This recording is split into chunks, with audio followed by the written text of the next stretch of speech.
Officers blocking protesters from a police precinct during new unrest in the city of Seattle. The protests were mostly peaceful just one day after chaotic clashes in that city.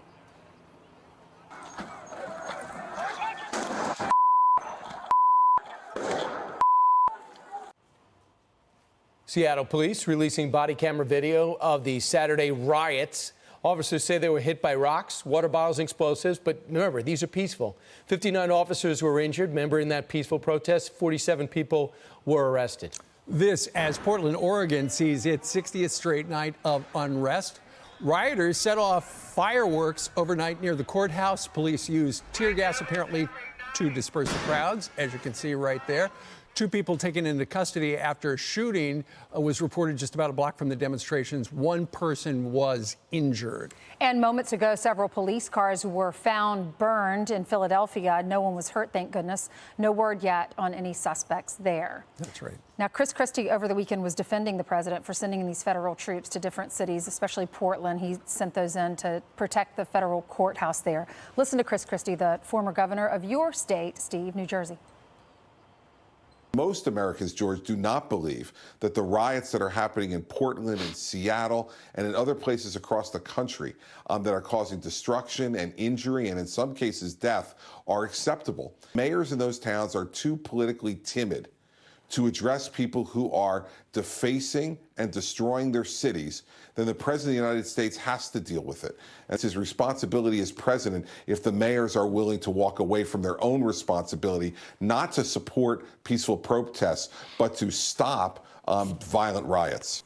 And it was good to see somebody stick up for the president over the weekend, because it's the federal government. You could watch cities burn and say I have nothing to do with it, or you could put people in action and say, how can I help it? And then after 50+ days, they go, the problem is those 100 federal agents that came out to help. That's the problem. I think rational people know that's not the problem. Also, there's a worry. There's a worry that the feeling and the push for racial justice and police reform that everyone was on, to a degree, the same page with, has devolved into a white spectacle. This, according to an NAACP spokesperson. He says, not to denounce the overall presence of white people at the protest, but this has become a white spectacle as government buildings have been damaged and objects have been hurled at law enforcement, causing a distraction. We welcome our white brothers and sisters, but I must ask them to remain humbly attuned to the opportunity of the moment and to reflect on what their actions are doing and if they're achieving the goal for African Americans. So they might have overcorrected with people that really don't know what's going on. They just want to take part in the protest. Right. Let's bring in Arkansas GOP Senator Tom Cotton, member of the Senate Armed Services Committee. Hey, Senator, you had one person over the weekend defend the president's action because he decided not to sit on his hands and watch, well, I don't know, 12, 15 cities burn. Well, good morning, guys. Morning. The president has to take action to defend federal properties and installations. He ought not have to. Local mayors and governors should defend federal property the same way they defend private property, their own public property. But what you see in Portland is a systematic, deliberate, and ongoing attack on the federal courthouse and the federal building.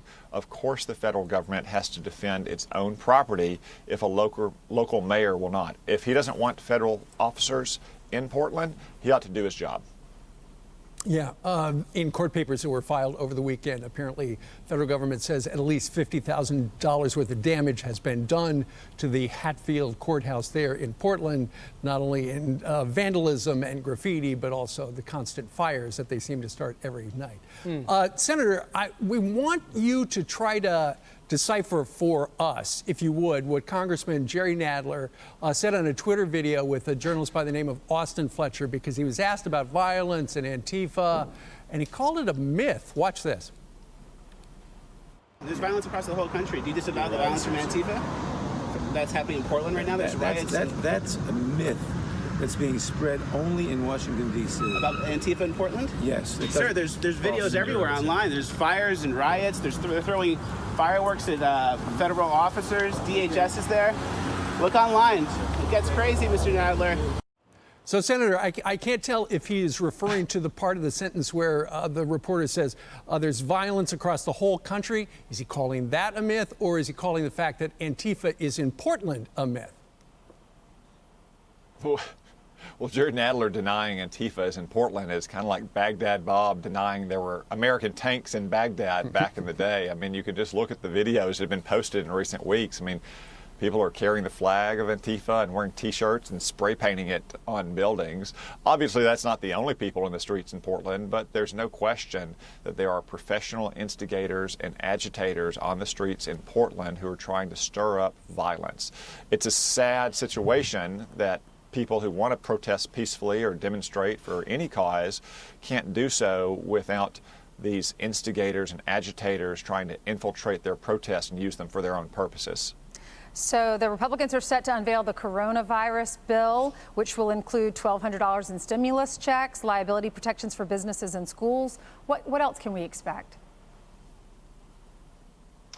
Well, Ainsley, I don't want to speculate on the legislation since it's not revealed yet, but I want to stress that in March, we did not know much about this virus. We did not know about the kind of impact it was going to have. That's why we unanimously passed the CARES Act.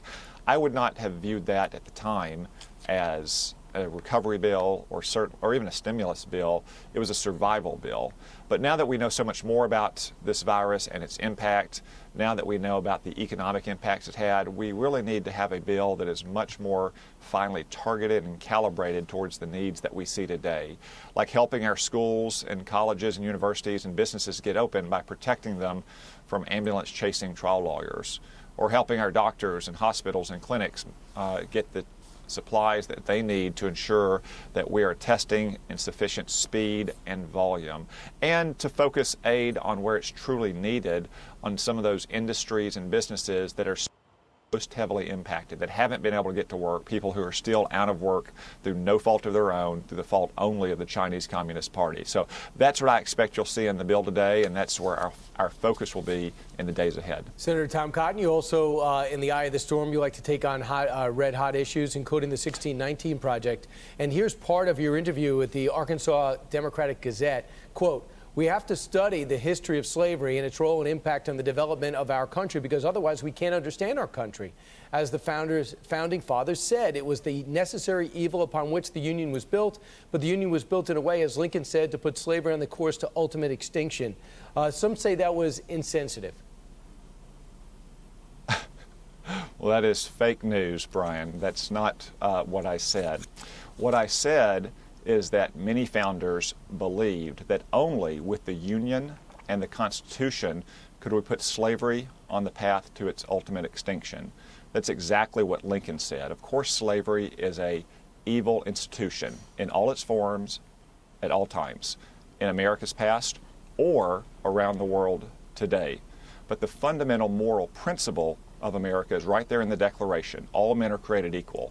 And the history of America is the long and sometimes difficult struggle to live up to that principle. That's a history we ought to be proud of, not the historical revisionism of the 1619 Project, which wants to indoctrinate America's kids and teach them to hate America, to believe that America was founded not on human freedom, but on racism, to think that slavery was not an aberration, but the true heart of America. That's why leading historians like James McPherson or Gordon Wood have debunked the 1619 Project. That's why I've introduced legislation to ensure that federal tax dollars don't go to teaching it. The New York Times should not be teaching American history to our kids. Senator, before you go, today marks 99 days before the election day. What is the state of the race right now? Well, I think it's a close race in the presidential campaign and the Senate campaigns as well. And the American people are going to be asking who is going to be best equipped to help get the economy back on its feet, who is going to protect our communities from the violence we see in the streets, who's going to protect this nation from the threat of the Chinese Communist Party and other threats abroad. And as we head down the home stretch of this campaign, I think that they'll conclude that it's the president and the Republican Party. Senator, thank you for being with us. Thank you all.